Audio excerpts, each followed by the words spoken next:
The next phase of the campaign against internal security was to convince the general public that communism is not an internal threat to the United States, but that investigative agencies of our own government are. Members of the Soviet underground have worked diligently to promote this point of view through a host of non-communist organizations which they control.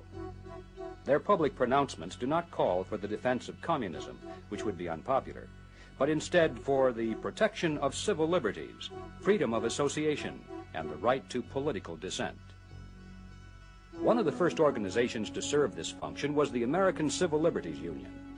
It was formed in 1920 by Roger Baldwin, who publicly advocated the right to overthrow the government by force and violence. He also said, "I am for socialism, disarmament, and ultimately the abolishing of the state itself. Communism is, of course, the goal." In a letter to an associate, Baldwin gave this advice. He said, "We want also to look like patriots in everything we do. We want to get a good lot of flags, talk a great deal about the Constitution and what our forefathers wanted to make of this country, and to show that we are the folks that really stand for the spirit of the Constitution." Among the founding membership of the ACLU were such notables as William Foster, who later became the head of the above-ground Communist Party, USA, Felix Frankfurter, who later became a Supreme Court justice, Dr. Harry Ward of the Union Theological Seminary, who later became famous for his books and speeches in defense of the Soviet Union, and Elizabeth Gurley Flynn, who later became an official spokesman for the Communist Party. It was inevitable that the ACLU would become the first non-communist organization to oppose the investigative committees. It carried out a public opinion campaign in favor of the censure of Senator McCarthy, and by 1960 had made the abolition of the House Committee on Un-American Activities one of its primary objectives. One of the functions of the ACLU is to provide free legal services. Most of its officials are lawyers, and many of them belong to an organization known as the National Lawyers Guild. The National Lawyers Guild was formed in 1937 with the assistance of the American branch of an agency of the Soviet Comintern. It has been described by the communists themselves as a transmission belt for the Soviet underground. A committee of Congress officially declared it to be the legal bulwark of the Communist Party. Members of the National Lawyers Guild have provided legal defense and, in some cases, financial assistance to such groups as the Weather Underground Organization, the Puerto Rican FALN terrorists, the Black Panther Party, the American Indian Movement, and the Symbionese Liberation Army.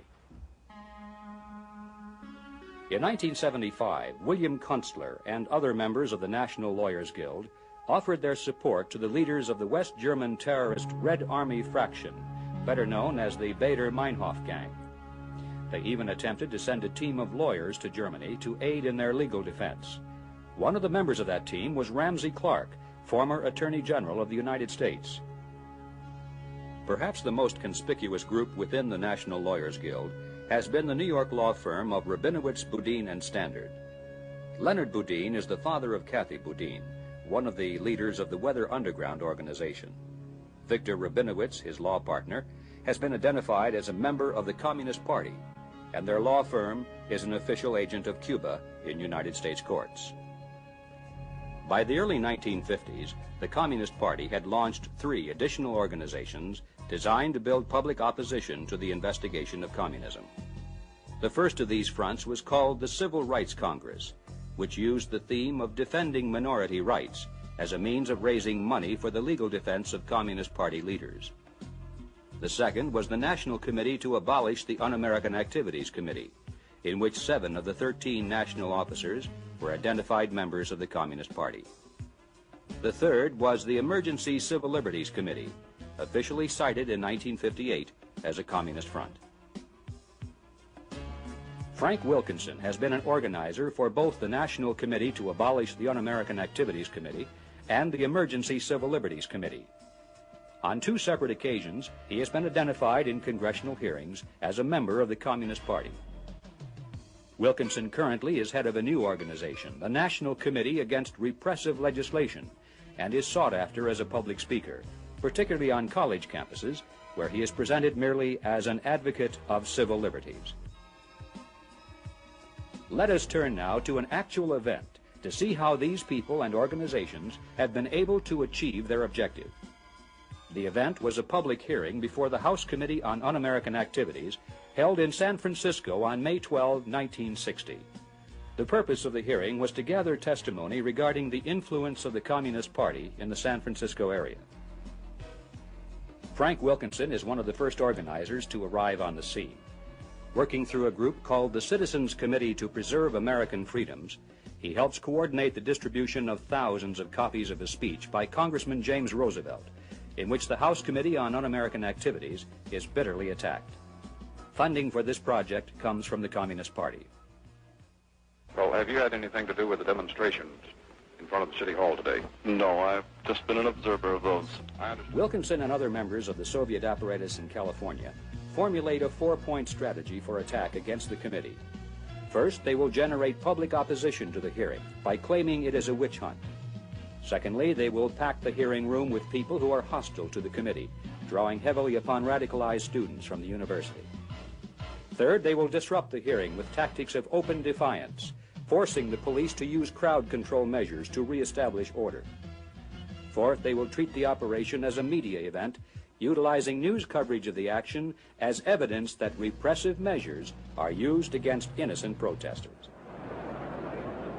The packing of the hearing room comes off exactly as planned. The handful of friendly or neutral spectators is greatly outnumbered by an unruly crowd that comes not to listen, but to protest. When the room is filled to capacity and hundreds are turned away, communist agitators seize upon this as a propaganda device to disrupt the meeting.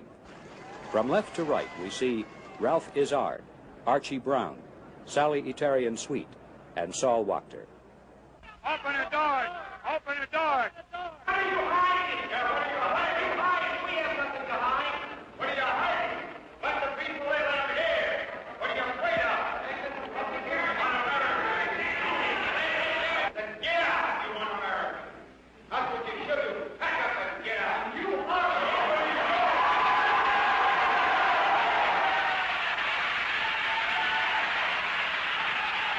Open the doors. Here comes the goose squad. This is Americanism. Watch this Americanism in action. Wow, watch this Americanism in action. Watch this Americanism.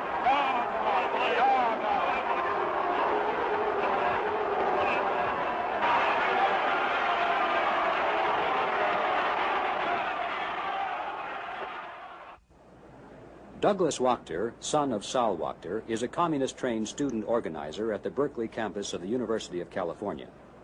He also was an official delegate to the Communist Party's recent annual convention. Pleading the Fifth Amendment when asked about his party membership, he presents himself not as an agent of a foreign power, but as a patriot whose only concern is to defend the Constitution. I cannot cooperate with the committee in answering any such questions. I feel I have an obligation as a citizen of this country to preserve the Constitution, and I do not feel I can do so in good conscience by allowing the House Un-American Activities Committee to inquire into my beliefs or associations. On the second day of the hearings, California State Assemblyman Philip Burton addresses a rally of protesters and calls for the abolition of the committee. His sister-in-law, Michelle Burton, was an official delegate to the 1962 Communist World Youth Festival in Helsinki. Burton himself has established a long record of support for officially cited Communist Front organizations. Philip Burton later would become a member of the United States Congress. William Mandel is a well-known news commentator over radio station KPFA. In due course, he is called to testify about evidence of his role in the Communist Party as an instructor in tactics. If you think that I am going to cooperate with this collection of Judases, of men who sit there in violation of the United States Constitution, if you think I will cooperate with you in any way, you are insane. This question has no purpose other than to harass me. When I was asked this question last in 1943 by the late Joe McCarthy, and let me say that I am honored when people come up to me on the streets, perhaps I don't deserve this honor, and say, you're the man who killed Joe McCarthy. Because I happened to appear on the first day of the book-burning hearing, and I did my best to conduct myself in the manner which I'm conducting myself today. If there were any such evidence against me under any law, the proper authorities could move against me. This body is improperly constituted. It is a kangaroo court. It does not have my respect. It has my utmost contempt. And I am not going to answer that question, sir. By noon of the second day, the unruly crowd has grown to such proportions that it now blocks access to other rooms in the City Hall, and the jeering and chanting interfere with proceedings in courtrooms on the third floor.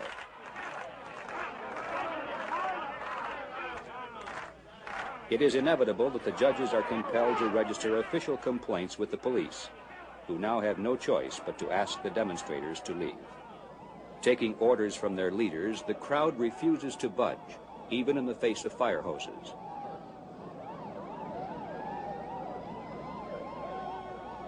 The result is a media event of great proportions, as the protesters are unceremoniously removed, one by one.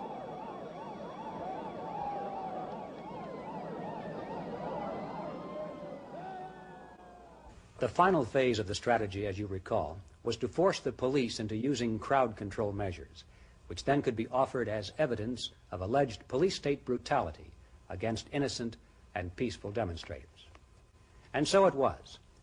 The People's World, the official communist newspaper in San Francisco, prepared a special supplement which was widely distributed on college campuses and to waterfront workers. Thousands of leaflets also were distributed entitled "From Blackmail to Blackjack." The leaflets said that students were peacefully demonstrating and defending the most cherished American freedoms when fire hoses, clubs, and blackjacks were used against them, without warning and without provocation, to browbeat and smash the public opposition to the House Committee on Un-American Activities.